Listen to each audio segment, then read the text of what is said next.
어떤 집을 지으십니까? 라는 제목으로 말씀을 전하고자 합니다. 집이라는 거 다들 집 있으시죠?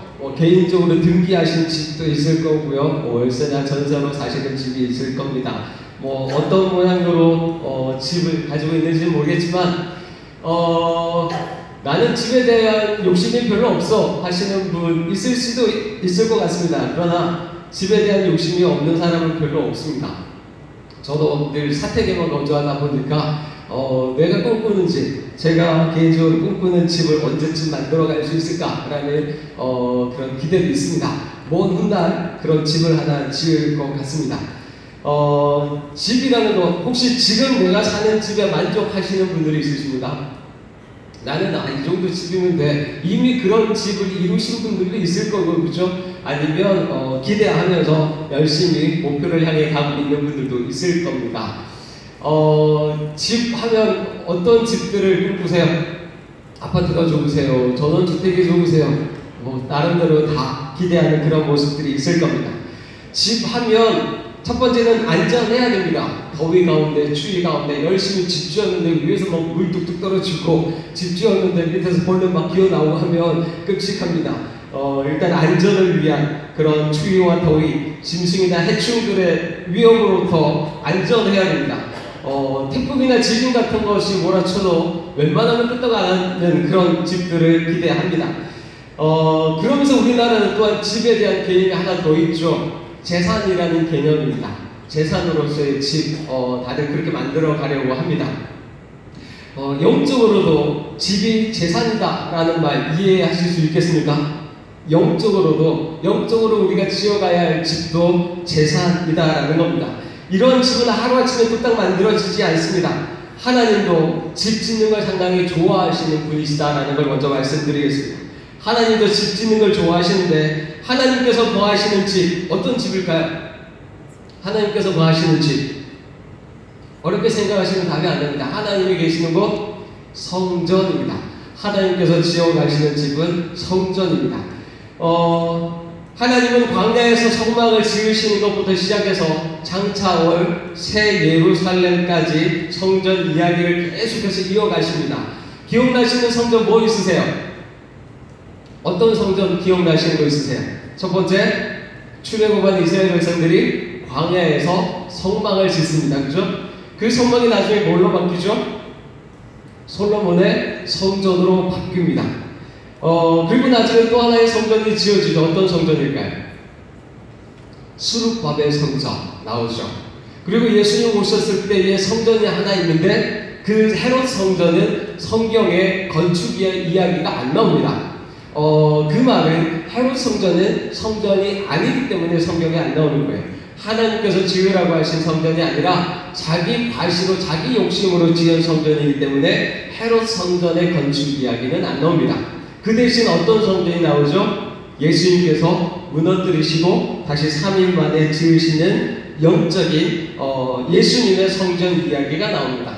그리고 다시 성전 짓는 이야기가 안 나오죠. 마지막 새 예루살렘이 마지막 때에 임하는 것을 이야기해 주고 있습니다. 왜 중간에 성전 이야기가 없냐 하면 예수님께서 지으신 성전이 절대 무너지지 아니하는 성전이기 때문에 다시 지을 필요가 없는 성전이기 때문에 성전 이야기가 신약에는 나오지 않습니다. 구약에서는 구약에 지은 성전들의 특징을 보면 눈에 보이는 성전입니다. 눈에 보이는 성전이 신약에 들어오면 예수님께서 새 성전을 지으시면서 외적인 면보다는 내적인 영적인 면을 더 강조합니다. 그렇다고 해서 외적인 형식들이 무시돼도 되어지느냐? 그건 절대 아닙니다. 형식도 중요하지만 하나님은 더 내적인 그런 영성에 더 초점을 주시고 그 영성이 행실로 외적인 모습으로 드러나는 것을 강조해 주고 있습니다. 그래서 고린도전서 3장 16절 말씀에도 보면 너희가 하나님의 성전인 것과 하나님의 성령이 너희 안에 계시는 것을 알지 못하느냐. 마찬가지로 6장 19절 말씀에 보면 너희 몸은 너희가 하나님께로부터 받은 바 너희 가운데 계신 성령의 전인 줄을 알지 못하느냐. 너희는 너희 자신의 것이 아니라 라고 말씀합니다. 구약에서는 어느 한 지점, 한 건물이 지정되어져서 성전이라 라고 이야기합니다. 그런데 신약에 오면 예수님 때문에 이제는 모든 믿는 사람들이 다 성전이다 라고 이야기하시는 것을 보게 되어집니다. 왜 모든 믿는 사람들이 성전이다 라고 이야기하시냐면 모든 믿는 사람들 가운데 허락하시는 성령의 임재 때문입니다. 구약에서는 성령이 하나님의 성전에만 임재합니다. 그리고 특별한 경우에 하나님께서 부르시는 선지자들 그런 어떤 특별한 부르심 때문에 성령이 그들에게 임재하지만 신약에서는 모든 믿는 사람에게 성령을 선물로 주십니다. 그래서 구약에서 하나님의 영광이 임재한 성전이 두 개가 있어요. 아까 뭐뭐 있었죠? 성막이 있었고 솔로몬 성전이 있었고 수룹바벨 성전이 있었어요. 여기에 하나님의 영광이 임하지 아니한 한 성전이 있어요. 뭘까요? 수룹바벨 성전. 여기 지금 헤롯 성전 안 들어가서요. 성막과 솔로몬 성전과 수룹바벨 성전 이 세 가지 중에 하나님의 영광이 임재하지 아니한 성전이 수룹바벨 성전이에요. 성막에 하나님의 영광이 임재했고 솔로몬 성전에 하나님의 영광이 임재했는데 포로로 갔다 오고 나서 지은 수룹바벨 성전에는 하나님의 영광이 임재하지 않습니다. 그것이 나중에 헤롯 성전으로 바뀌어지게 되어지고 예수님께서 무너뜨리시고 다시 지으시는 역사가 기록되어집니다. 그와 같이 성전에 성령이 임재하시는 것으로 그 성전의 가치가 달라지는 것처럼 오늘날 우리 믿는 성도들 안에 하나님께서 성령을 허락하십니다. 성령이 내 안에 계시기 때문에 우리 모든 성도는 성전이다 라고 이야기하시는 겁니다. 그렇기 때문에 성경은 우리가 구원받은 증거, 우리가 예수 믿는 증거가 바로 내 안에 계시는 성령이다 라고 말씀합니다. 여기서 잘 기억하셔야 될 것이 있습니다. 성령 받은 것하고 성령의 은사하고는 구별하셔야 됩니다. 구원의 증거가 성령님의 내주하시는 은혜이지 성령의 은사로 나타나는 것이 꼭 증거는 아니다라는 겁니다. 증거의 이유이기는 하지만 반드시 그것이 증거가 되어지지 않는다라는 것 구별을 해야 됩니다. 무슨 말이냐면 은사는 모든 믿는 사람들 안에서 은사는 다양하게 나타납니다. 성령 하나님께서 우리를 거룩한 성전 지어가시는 사역을 위해서 자유롭게 다양하게 성령 하나님께서 역사하시는데 그 나타냄이 각 성도들 안에 여러 가지의 은사로 나타나는 거예요. 누구는 방언을 하시고 누구는 예언을 하고 누구는 축사를 합니다. 모든 성도님들이 귀신도 나가 그러다고 귀신 나가는 거 아니에요. 은사는 사람마다 다 다르게 나타납니다. 그러나 은사가 나타나지 않는다고 우리 안에 성령이 계시지 않느냐? 하나님께서 택한 백성이라면 성령 하나님이 우리 안에 무조건 계십니다. 그런데 그것이 보이지 않기 때문에 헷갈리는 것이죠. 차라리 은사로 나타나면 오히려 그것이 구원받은 한 예가 되어서 내 안에 성령의 은사가 나타납니다. 그러므로 나는 구원받은 사람이다라고 확신할 수 있겠는데 은사가 안 나타나시는 분들도 있어요. 그래서 헷갈리는 거예요. 성령이 내 안에 계시면 내가 하나님의 성전이고 하나님의 택한 백성이고 구원받은 백성이다 라고 이야기하는데 문제는 그걸 우리가 헷갈리는 거죠. 어떨 때는 예수님 믿는 것 같기도 하고 어제나 오늘이나 별 다른 거 하나도 없는 것 같고 내가 믿는 건지 안 믿는 건지 어쩔 때는 성령님이 내 안에 계시는지 안 계시는지 그것이 혼란스러워지니까 우리의 믿음이 우리의 구원의 확신들이 흔들리는 겁니다. 집을 하루아침에 뚝딱 만들어가지 못하는 것처럼 하나님도 우리 안에 있는 우리를 거룩한 성전 만들어 가실 때 하루아침에 확 바꿔버리지 아니하신다라는 겁니다. 아주 천천히 지어져 가시는 하나님의 역사를 보게 되어집니다. 우리 안에 보이지 아니하시는 하나님이 보이지 아니하는 성전을 어떻게 만들어 가느냐? 여러분들이 만약 집을 짓는다면 그 집을 지을 때 목적이 있겠죠. 어떤 집을 지어가고 싶은지 목적을 가지고 제일 처음에 시작을 할 겁니다. 그 목적에 맞춰서 설계도를 만들어 가겠죠. 그 목적을 이루어가기 위해서 그 목적대로 살기 위해서 어떤 공간을 만들고 몇 층짜리 집을 만들고 마당이 누구는 필요할 거고 누구는 필요하지 않을 거고 나는 옆에서 멍멍이를 키울 거야. 누구는 필요하고 누구는 필요하지 않을 거고 그런 목적을 따라서 설계도를 만들어가고 그리고 설계도대로 집이 잘 지어져 가는지를 평가해 보면서 잘 지어가고 있구나 아니면 잘못 지었구나 다시 만들어야 되는구나 라는 것들을 중간에서 계속 평가하면서 보게 되어질 겁니다. 하나님께서 우리를 거룩한 성전으로 지어가시는 것도 마찬가지입니다. 그 보이지 않는 성전이 보이는 삶으로 나타나는 것 그것이 예배이고요. 우리가 흩어져서 살아가는 신앙의 생활입니다. 우리가 공동체가 모여서 예배하는 우리 예배 순서 거의 한국교회는 이 전통적인 순서를 따라서 예배를 합니다. 그러면 모든 교회의 예배의 느낌들이 다 똑같을까요? 다 다릅니다. 교회마다 이 똑같은 순서로 예배드려도 어떤 곳에 가면 정말 예배의 감동이 넘치는 데가 있고요. 어떤 데 가면 뭔가 안 맞아요. 비꼬비꼬 하면서 그렇게 진행되어지는 순서 형식이 중요한 것이 아니라 그 안에 속에서 우러나는 그 영성이 그 예배에 얼마나 포함되어져 있느냐 그것이 정말 교회를 또한 생각해 보게 하는 그런 기준이 되어지기도 합니다. 하나님께서도 그런 목적과 그런 어떤 과정들을 통해서 성전을 지어가는데 하나님께서 우리를 구원하신 목적 무엇이라고 생각하십니까? 하나님께서 우리를 거룩한 성전 지어져 갈 건데 목적이 있는 거잖아요. 어떤 목적을 가지고 그렇게 만들어 가실까? 베드로전서 2장 9절 말씀이 이렇게 말씀합니다. 너희는 택하신 족속이요 왕같은 제사장들이요 거룩한 나라요 그의 소유가 된 백성이니 이는 너희를 어두운 데서 불러내어 그의 기이한 빛에 들어가게 하신 이의 아름다운 덕을 선포하게 하려 하심이라. 하나님은 우리를 택하신 족속, 왕같은 제사장, 거룩한 나라, 그의 소유된 백성으로 삼으셨는 줄로 믿습니다. 이미 삼으셨고요. 이것의 완성은 우리가 천국에서 누리게 되어질 줄로 믿습니다.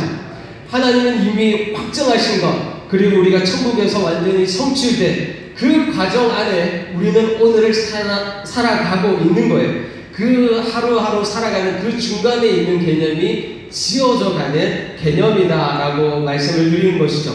그런데 하나님께서 이렇게 하시는 이유가 우리를 어두운 데서 불러내어 그의 귀한 빛에 들어가게 하시는 이의 아름다운 덕, 여기까지는 안 보이는 거예요. 그죠? 이 안 보이는 이 하나님의 은혜를 선포하게 하려 하십니다.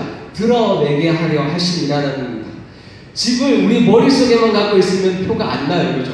설계도만 지어놓고 있어도 뭐가 뭔지 잘 몰라요. 그것을 정말 건축을 딱 해봤을 때 사람들이 저 집은 참 멋있게 지었구나, 어떤 목적으로 지었구나, 왜 저렇게 지었구나 라고 이야기가 되어져 가는 것처럼 하나님이 우리를 그렇게 하나님의 목적을 따라 성전으로 지어져 가고 있는, 그것이 드러나는 예배, 그것이 드러나는 우리의 신앙생활, 그것을 믿지 않는 사람들이 봤을 때 저 사람을 통해서 하나님의 뭔가가 느껴지는구나라고 이야기되어진다라는 것이죠. 그것이 하나님의 섭리라는 겁니다. 사랑하는 성도 여러분, 신앙의 목적, 하나님께서 우리를 구원하신 목적을 분명하게 기억하십시오. 그리고 이 목적에 맞게 우리가 지어져 가고 있는지, 하나님의 섭리가 내 삶 가운데 바르게 지어져 가고 있는지를 점검해 보는 우리의 모습들이 되어지기를 간절히 소망합니다. 오늘 본문에서도 예수님은 이렇게 말씀합니다. 누구든지 나의 이 말을 듣고 행하는 자는 그 집을 반석 위에 지은 지혜로운 사람 같으리니. 그러면서 25절 뭐라고 그러죠? 같이 한번 읽어보겠습니다. 25절 비가 내리고, 시작. 비가 내리고 창수가 나고 바람이 불어 그 집에 부딪히되 이는 주초를 반석 위에 놓은 까닭이요. 아멘. 사도 바울은 우리가 하나님의 성전됨을 가르치면서 동일하게 가르칩니다.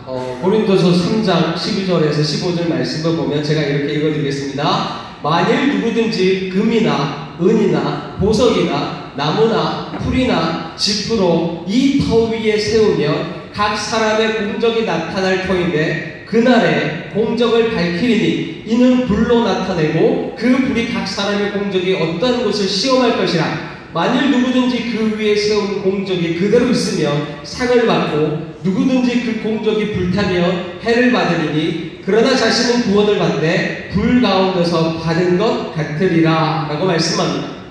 우리가 지어져가는 영적인 집이 재산이 되어진다는 말 이해되십니까? 우리가 지어져 가는 것, 우리가 지어가야 할, 우리가 나타내야 할 내 속에 하나님께서 지으시는 거룩한 성전도 마지막 때에 불로 한번 태우신다라고 말씀합니다. 그래서 그 집이 남아있으면 우리의 재산이 되어지고 그 집이 다 불타고 없어지면 부끄럽게 구원을 받는다라고 말씀합니다. 말씀 위에서 하나님의 거룩한 성전을 지어져가는 것이 얼마나 중요한 것인지를 우리에게 다시 생각해 보게 되어집니다. 이 땅에서 살아갈 때도 집이 중요하다면 더 중요한 것, 영적인 집을 더 잘 지어가시는 성도님들이 되시기를 주님의 이름으로 축원합니다. 집은 무용적인 것이 아니에요. 그죠? 집은 정말 우리가 실제적으로 살아갈 실제입니다. 나는 좋은 집 갖고 있어. 우리 상상 속에 그런 어마어마한 집 아무 필요 없습니다. 정말 우리 이 육신이 살아가는 집이 현실 가운데 일어나야 하는 것처럼 우리 안에 있는 영적인 집도 그래 좋은 집 지어가면 좋아 그거 가지고 만들어지지 않습니다. 실제 우리 삶으로 나타내는 것을 통해서 그러한 집이 지어져 간다. 그렇게 하나하나 차곡차곡 쌓아 올라갈 때에 집이 완성되어지고 그 완성되어지는 것이 하나님의 목적과 설계도를 따라 잘 지어져 가고 있는지를 우리는 잘 체크하면서 살아가야 한다는 것이죠. 그럼 사랑하는 성도 여러분, 우리가 지어져가는 성전, 우리가 하나님의 성전됨을 알았고 그 성전을 통해서 나타내고자 하시는 하나님의 목적을 알았을 텐데, 그러면 말씀대로 설계도대로 잘 지어져가고 있는지 네 가지 기준으로 말씀드리도록 하겠습니다. 이 네 가지 기준을 잘 생각해 보시고 우리가 하나님의 얼마나 아름다운 성전의 건물들을 지어져가고 이 네 가지 기준으로 다른 사람들이 나를 봤을 때 저 사람은 정말 하나님을 섬기는 사람이구나, 하나님의 택한 백성이구나 라고 알 수 있을까를 네 가지 기준을 통해서 한번 생각해 보고자 합니다. 첫 번째는 첫 번째 기준은 말씀을 가까이 하는 삶입니다. 말씀을 가까이 하는 삶. 시편 1편 말씀이 이렇게 말씀합니다. 복 있는 사람은 악인들의 길을 따르지 아니하며 죄인들의 길을 서지 아니하며 오만한 자들의 자리에 앉지 아니하고 오직 여호와의 율법을 즐거워하여 그의 율법을 주야로 묵상하는구나. 그는 시냇가에 심은 나무가 철을 따라 열매를 맺으며 그 잎사귀가 마르지 아니함 같으니 그가 하는 모든 일이 다 형통하리로다. 말씀을 비춰 자신을 한번 생각해 보십시오. 하나님의 말씀을 좋아할까? 하나님의 말씀이 조금 꺼려질까? 둘 중에 자신을 점수 한번 매겨보시면 됩니다. 나는 하나님의 말씀이 너무너무 좋아. 그렇죠? 나는 하나님의 말씀이 왠지 꺼려. 괜히 손이 안 가. 교회 올 때만 잠깐 들고 오고 하루 일주일 동안 성경책이 펼쳐질 일이 없어. 그런 점수를 한번 매겨보십시오. 성경의 모든 이야기는 믿고 순종하여서 말씀에 기록되어져 있는 약속의 복을 받느냐, 아니면 불신하여서 불순종하여서 말씀에서 약속하신 저주를 받느냐, 이 두 가지 이야기입니다. 하나님은 분명히 말씀하셨습니다. 이렇게 하면 복을 받을 거고 이렇게 하면 저주를 받을 거야. 이 두 가지 이야기입니다. 정말 그 말씀대로 믿고 순종하여서 하나님이 약속하신 복을 누리는 사람들이 있냐 하면, 그렇게만 이야기해도 선지자들을 보내고 누구를 사사들을 보내고 그렇게 이야기하는데도 불신합니다. 불신하면 불순종하겠죠. 그러면 잘 먹고 잘 살까요? 겉으로는 잘 먹고 잘 삽니다. 겉으로는 잘합니다. 외교적으로 잘하고요. 겉으로는 잘합니다. 그러나 성경에 보는 것은 그 겉으로 드러나는 것이 아니라 그 중심입니다. 그 중심에 하나님의 복을 누리면서 사느냐, 그 중심에 하나님의 저주를 누리면서 사느냐, 성경은 그런 이야기입니다. 한 예로 사울 왕은 블레셋 법궤를 뺏겼을 때, 블레셋의 법궤를 뺏겨서 법궤가 블레셋에 다니면서 그 5개 도시에 다곤 신상을 막 박살내버리고 거기에 막 전염병을 퍼뜨리니까 블레셋 사람들이 안 되겠다, 이 법궤 때문에 우리가 죽겠다, 돌려보내자. 그리고 법궤를 수레에 실어서 올려보냅니다. 올려보내는 그 법궤를 사울 왕이 어떻게 해야 됐을까요? 사울 왕이 어떻게 해야 됐을까요? 법궤가 돌아오면 잘 받아들이죠.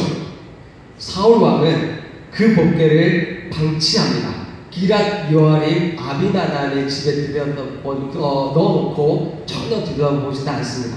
다시 말해서 방치하죠. 다시 말해서 하나님도 사울 왕을 버려버리십니다.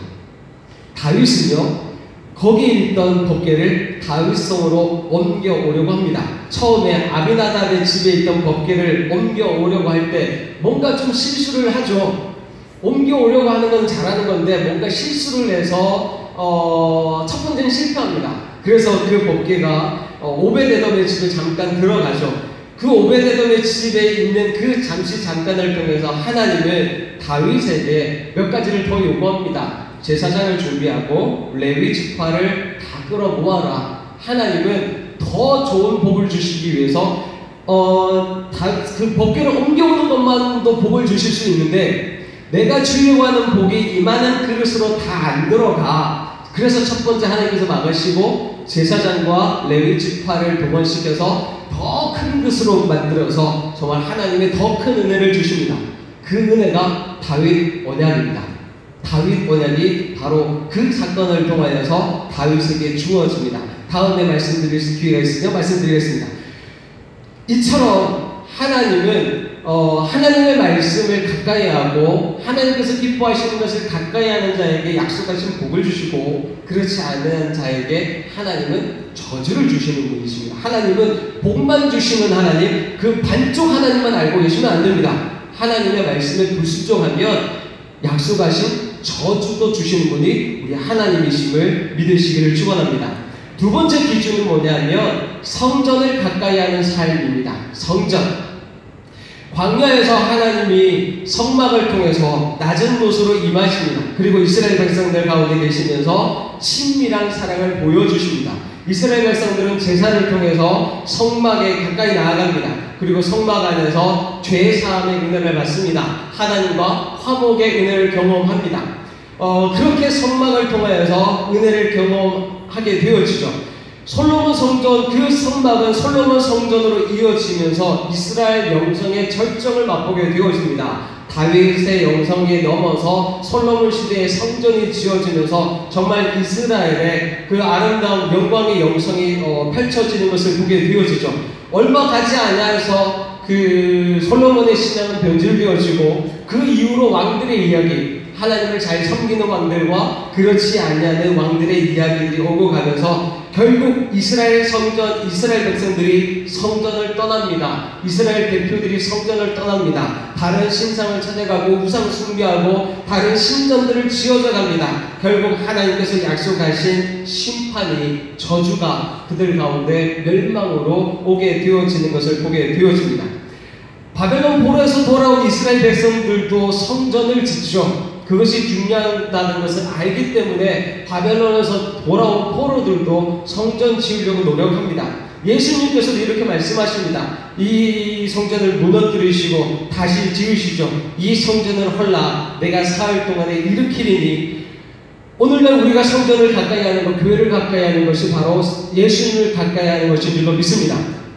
말씀을 가까이 하면 자연스럽게 성전을 가까이 할 수밖에 없습니다. 그런 삶이 나타납니다. 그러면 세 번째 기준은 무엇일까요? 세 번째 하나님께서 말씀하시는 기준은 제사장을 가까이 하는 삶입니다. 구약에서 성막에 성전에 제사로 왔는데 자기 마음대로 드릴 수 있어요, 없어요? 나는 드리고 싶은데 못 드려요. 그래서 누구랑 친해야 되죠? 제사장이 중요한 거예요. 제사장이 그래서 우리가 예배의 은혜를 경험하고 제사의 은혜를 경험하기 위해서 제사장의 위치가 그만큼 중요합니다. 제사장들과 가까이 지내면 하나님의 말씀, 율법을 바르게 배우겠죠. 하나님을 잘 섬기는 법을 잘 배웁니다. 하나님의 말씀을 잘 배우고 하나님을 섬기는 법을 잘 배우면 복을 받을까요? 안 받을까요?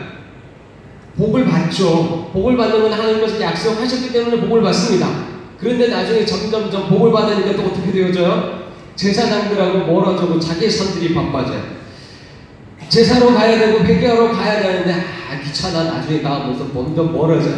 점점 멀어지면서 자기 사업 열심히 하면 성공할 수도 있어요. 사업은 잘 될 수도 있어요. 최선을 다하니까. 그러나 하나님은 그것을 절대 기뻐하시지 아니하시고 그 눈에 보이는 것이 잘 되는 것이 아니다라는 거예요.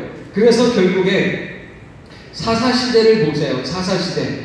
가나안 땅의 여호수아와 이스라엘 백성들이 믿음과 순종을 통해서 가나안 땅을 차지했어요. 여호수아와 그 장로들이 다 죽은 다음에 그 땅에서 태어난 자녀들이 광야에서의 하나님, 그 가나안 땅을 정복하신 하나님을 경험하지 못하여서 그들의 신앙이 하나님을 점점점 떠납니다. 다른 나라의 우상들을 더 멋있어 합니다. 그래서 하나님을 떠납니다.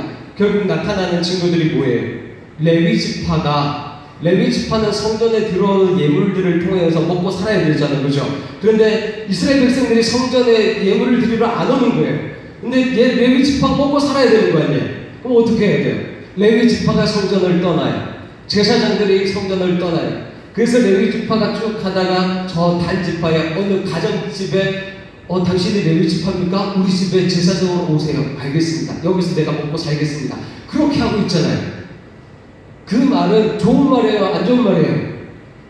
하나님의 제사장, 하나님의 레위지파가 그런 위치에 있다는 겁니다. 하나님께서 중요하게 세우시는 위치가 그런 것이고, 마지막에 나타나는 네 번째 기준은 봉사의 일입니다. 레위지파들이 방금 말씀드렸듯이 성전에서 성막에서 하나님의 일을 열심히 감당하는 봉사의 일을 한다는 것, 그만큼 많은 이스라엘 백성들이 성전을 찾아온다는 거예요. 성전을 찾아온다는 것은 하나님의 말씀을 기뻐하고 하나님을 잘 섬긴다는 거예요. 그러면 하나님의 복이 흘러가고 그만큼 레위지파 제사장들이 바빠져요. 그런데 나중에 보면 이스라엘 백성들이 안 와요. 그러면 레위지파 제사장들이 할 일이 없어요. 그러면 떠나요. 떠나니까 그것이 영적으로 하나님의 심판을 받을 수밖에 없는 영적인 침체기이고 타락의 시기이다라는 것을 가르쳐 주고 있는 것입니다. 그래서 아까도 말씀드렸듯이 다윗을 통하여 하나님의 법궤가 다윗성으로 들어갈 때에 하나님이 한번 막으셔요.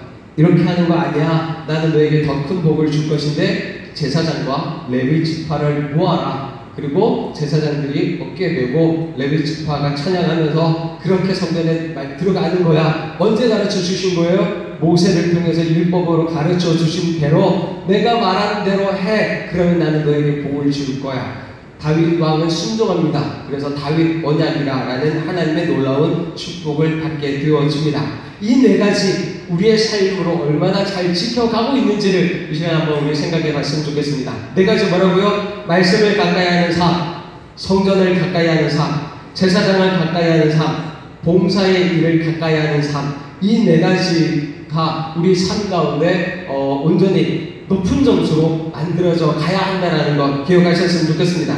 특별히 말씀을 선포하면서 둘러보기를 원하는 것은 우리의 교회의 모습입니다. 이 네 가지가 말씀을 가까이 하고 성전을 가까이 하고 제사장, 오늘날로 말하면 목회자들이겠죠. 목회자들을 가까이 하고 봉사의 일, 여러분들의 성령의 은사를 따라 교회를 섬기는 일들이 성도들 가운데 잘 나타나면 그것이 모여있는 교회 공동체의 모습도 이 네 가지가 탁월하다. 건강한 교회는 이 네 가지가 정말 탁월한 교회다라고 말씀을 드릴 수 있습니다. 여러분들 과거를 한번 생각해 보시죠. 혹시 여기 나이를 물어봐서 죄송하지만 50대 이하 되시는 분 한번 살짝 들어보십시오. 50대 이하. 네, 청년들이겠지만 50대 이하 손 드시는 대부분 청년들만 손 드세요. 내 마음은 50 이하라고 자신있게 손 드시는 분 저 뒤에 두 분 계세요. 네. 우선 여러분들이 지금 한 10년, 20년 전에 그랬었어요. 그죠? 그때는 붐이하면 막 말씀을 사모해서 모였어요. 우리 교회, 남의 교회 상관없이 막 모였어요. 성전을 사모했고요. 그때 교회 가면 뭐 강대상 막 닦는 거 설마 이거 강대상 닦는 요즘은 밀대로 씩씩 닦는 옛날에는 그거 돼요 안 돼요? 옛날에 강대상 어떻게 닦았어요? 무릎 꿇고 올라가서 막 이렇게 닦았어요. 그죠? 그런데 그것이 너무 쑥스럽다라고 보여지긴 하지만 근데 그것이 높은 점수란 말이에요. 말씀을 사모하고 성경을 사모하고 하나님의 목회자들을 높이 존경하고 집에서 자기들은 뭐 고기 못 먹는데 고기 덩어리 자녀들에게 왜 목사님들 갖다 줘? 그거 왜 하셨어요? 그죠?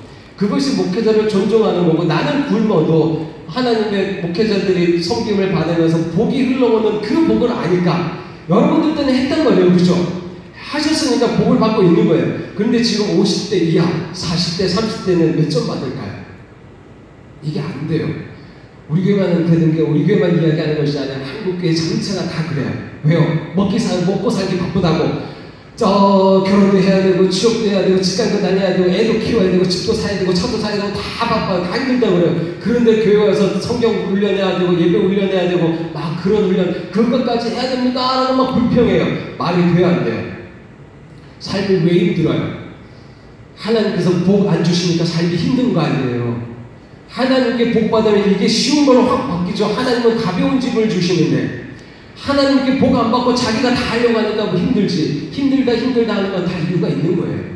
그것이 20대, 30대, 40대, 50대들이 교회에 와서 옛날에 우리가 했던 그대로 하는 건 아니지만 오늘 이 시대에 그분들이 열심히 낼 수 있도록 우리 교회에 한번 생각해 보시고 점검해야 될 필요가 거기에 있다라는 것을 말씀드리고 싶습니다. 여러 가지 말씀드리는 것 시간이 다 돼서 생략을 하고요. 정말 다시 우리 가운데 앞에 우리 찬양했듯이 꽃들도 구름도 바다도 넓은 바람도 바다도 하나님을 찬양할 때가 올 거야 라고 소망하면서 그 선교사님이 찬양을 지어서 거기에 은혜의 주님이 서야 돼. 심판의 주가 서면 안 돼. 은혜의 주가 서야 구원이 있는 것처럼 우리 자녀들 가운데도 은혜의 주님이 서셔야 우리 자녀들이 복을 받습니다. 은혜의 주가 우리 가운데 서셔야 우리 가운데 붕이 이어갑니다. 라는 것을 소망하면서 계속해서 찬양하고 기도하며 이 일들을 우리가 함께 우리의 생각을 모으고 우리의 수고들을 모아줬으면 좋겠습니다. 어떻게 하면 우리 젊은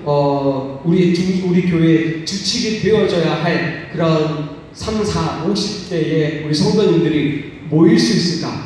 이런 핑계 저런 핑계 때문에 못 모입니다. 그러면 그 핑계 내가 감당해 줄게. 너 무조건 와서 훈련해. 그렇게 교회가 확 바뀌어지면 정말 하늘께서 기뻐하지 아니하실까 생각합니다. 말씀을 정리하겠습니다. 이 네 가지 말씀을 가까이 하고 교회를 가까이 하고 목회자를 가까이 하고 봉사의 일을 감당하는 것 생각이 아닙니다. 앞으로 그렇게 해야지라는 생각이 아니라 실제 우리의 삶 가운데 보여져야 할 하나님의 성전입니다.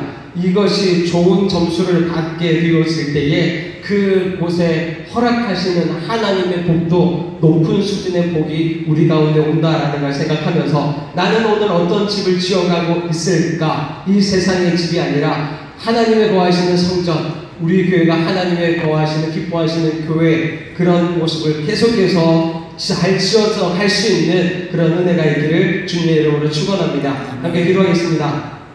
참 좋으신 하나님, 오늘 우리 가운데 말씀합니다. 하나님께서 우리를 구원하셨다라고 말씀합니다. 그리고 우리를 하나님의 자녀다라고 가르쳐 주십니다.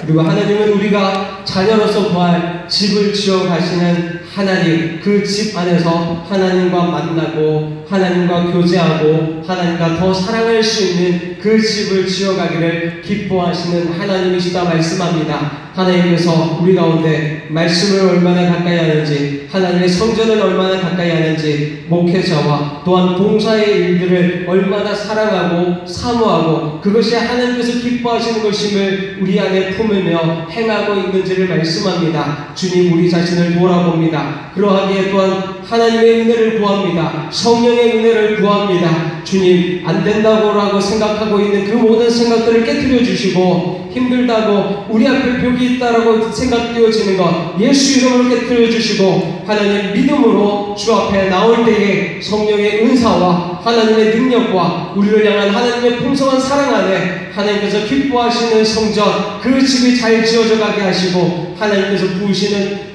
축복의 은혜들이 우리 가운데 넘쳐날 수 있도록 그 말씀대로 행하여 주시옵소서. 믿음으로 주님 앞에 결단하는 우리 사랑하는 모든 성도님들 심령마다 응답하여 주실 줄로 믿습니다. 찬양 받으실 줄 믿사오며 모든 말씀 예수 그리스도의 이름으로 기도드리옵나이다.